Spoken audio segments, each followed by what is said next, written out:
வணக்கம். வாங்க 2026ஆம் வருஷம் துலாம் ராசிக்காரங்களுக்கு எப்படி இருக்க போகுதுன்னு ஒரு அலசல் பாத்திரலாம். பல ஜோதிட நிபுணர்களோட கணிப்புகள் எல்லாம் ஒன்னா சேர்த்து ஒரு தெளிவான பார்வையை இப்ப பார்க்கலாம். முதல்லே ஒரு பவர்ஃபுல்லான விஷயத்தோட ஆரம்பிக்கலாமே. 2026 உங்க அடையாளமே மாறப்போகுமாண்டு. பாருங்க, இது ஏதோ சாதாரண வருஷம் மாதிரி தெரியல. உங்க வாழ்க்கையில ஒரு பெரிய திருப்புமுனை வரப்போகுதுன்னு சொல்றாங்க. மொத்தத்துல இந்த வருஷம் எப்படி இருக்கும்னு பாத்தீங்கன்னா, அடேங்கப்பா, கிட்டப்பட்ட 90% நல்ல பலன்கள் தான். பாருங்க, வெறும் 10% தான் நம்ம கொஞ்சம் கவனமா இருக்க வேண்டிய இடங்கள். நிபுணர்கள் என்ன சொல்றாங்கன்னா, நீங்க ஒரு விஸ்வரூபம் எடுக்க போறீங்களா இந்த வருஷம். சரி, இவ்ளோ பெரிய மாற்றங்கள் நடக்க போகுதுன்னா அதுக்கு காரணம் இல்லாம இருக்குமா? என்னென்ன கிரக பெயர்ச்சிகள் இதற்கெல்லாம் காரணம்னு இப்போ விரிவா பாப்போம். இந்த வருஷத்தோட கேம் சேஞ்சர்ஸ் யாருன்னு பாத்தீங்கன்னா, 2 பெரிய கிரக பெயர்ச்சிகள். ஒன்னு மார்ச் மாசம் வர சனி பெயர்ச்சி, இது உங்களுக்கு ஒரு ராஜயோக காலத்தையே ஆரம்பிச்சு வைக்குது. அடுத்தது ஜூன் மாசம் வர குரு பெயர்ச்சி, இதுதான் உங்க கவனம் மொத்தத்தையும் தொழில் வேலைன்னு திருப்பி வாழ்க்கையோட போக்கே மாத்த போகுது. அடுத்து ரொம்ப முக்கியமான பகுதி, உங்க வேலை, பணம், காசு விஷயத்துல இந்த மாற்றங்கள் எப்படி இருக்க போகுது. சொல்லப்போனா இந்த வருஷத்தை 2ஆ பிரிச்சு பார்க்கலாம்.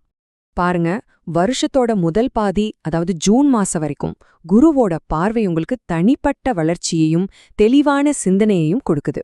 இது பிளான் பண்றதுக்கான நேரம். ஆனா ஜூன் மாசத்துக்கு அப்புறம் குரு பகவான் உங்க 10வது வீட்டுக்கு வர்றாரு. அப்போ பாருங்க, முழு கவனமும் தொழில் மேலதான். பதவி உயர்வு, பெரிய பணவரவு, தலைமை பதவின்னு எல்லாமே தேடி வரும். இந்த வருஷம் உங்களுக்கு கிடைக்க போற வெற்றிகளோட லிஸ்ட் பாருங்க.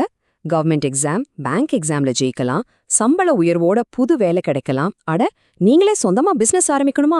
அதுக்கு 95%க்கு மேல வாய்ப்பு இருக்கு. இழுத்துக்கிட்டு இருந்த கேஸ்ல ஜெயிப்பீங்க. பழைய கடனெல்லாம் அடைச்சிட்டு புதுசா தொழில் தொடங்க கடன் கூட ஈஸியா கிடைக்கும். வெளிநாட்டு வேலை, கலைத்துறைன்னு எல்லாத்துலயுமே வெற்றிதான். இந்த நல்ல விஷயங்கள்லாம் வேலை, பணத்தோட மட்டும் நிக்கல. உங்க சொந்த வாழ்க்கை, குடும்பம், உறவுகள்னு எல்லாத்துலயுமே இந்த பாசிட்டிவ் எனர்ஜி பரவ போகுது. திரும்ப திரும்ப எல்லா கணிப்புகளையும் சொல்ற ஒரு விஷயம் இதுதான், தொட்டது துலங்கும். இதுக்கு என்ன அர்த்தம்னா, நீங்க மனசு வச்சு எதை ஆரம்பிச்சாலும் அதுல வெற்றி நிச்சயம். தனிப்பட்ட வாழ்க்கையில என்னென்ன நல்ல விஷயங்கள் நடக்க போகுதுன்னு பாருங்க. கல்யாணம் ஆகாதவங்களுக்கு நிச்சயம் கல்யாணம் நடக்கும். குழந்தை இல்லாதவங்களுக்கு குழந்தை பாக்கியம் கிடைக்க வாய்ப்பு ரொம்ப அதிகம். உங்க பிள்ளைகள் படிப்புல கலக்குவாங்க, நல்ல வேலையில சேருவாங்க. குடும்பத்துல இருந்த சண்டை சச்சரவெல்லாம் தீர்ந்து ஒற்றுமை வரும். முக்கியமா ஜூன் மாசத்துக்கு அப்புறம் வீடு வண்டி வாங்குறதுக்கு இது ஒரு அருமையான வருஷம். சரி, இவ்ளோ நல்லது நடக்குதுனாலும் வேகமா மேல போகும்போது கொஞ்சம் கவனமாவும் இருக்கணும் இல்லையா? அதனால நாம எந்தெந்த விஷயங்கள்ல எச்சரிக்கையா இருக்கணும்னு இப்ப பார்க்கலாம். இவ்ளோ பெரிய வெற்றி வரும்போது நாம எதை கவனமா கையாளணும்? இது ரொம்ப முக்கியமான கேள்வி. இங்க பாருங்க, 4 முக்கியமான விஷயங்கள். முதல்ல மனநிலை. வெற்றி தலுக்கு ஏறாம பாத்துக்கணும். நம்மள ஜெயிக்க ஆளே இல்லைன்னு நினைக்க கூடாது. 2வது ஆரோக்கியம். சின்ன சின்ன நரம்பு பிரச்சனைகள், தசைப்பிடிப்பு வரலாம். வீட்ல இருக்க பெரியவங்க உடல்நலத்துல கவனம் தேவை. 3வது வேலை. ஒர்க் லோட் அதிகமாகும். புதுசா தொழில்ல முதலீடு செய்யும்போது ரொம்ப கவனமா இருக்கணும். 4வது உறவுகள். இந்த நேரத்துல தான் உண்மையான நண்பர்கள் யாரு, போலியானவங்க யாருன்னு உங்களுக்கு தெரிய வரும். அப்ப சரி, இந்த சின்ன சின்ன சவால்களை சமாளிச்சு இந்த வருஷத்தை எப்படி இன்னும் சிறப்பா மாத்திக்கிறது? அதுக்கு சில எளிய பரிகாரங்கள் இருக்கு. இந்த பரிகாரங்கள் ரொம்பவே சிம்பிளான விஷயங்கள் தான்.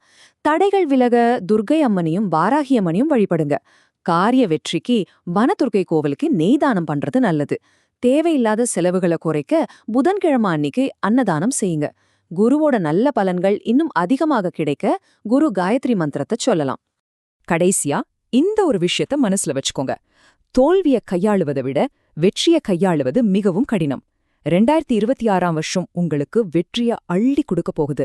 ஆனா அந்த வெற்றிய நீங்க எப்படி பணிவோடவும் புத்திசாலித்தனமாகவும் கையாள்றீங்கன்றதுதான் உண்மையான சவால். இந்த அற்புதமான ஆண்ட நீங்க நல்லபடியா பயன்படுத்திக்க வாழ்த்துக்கள்.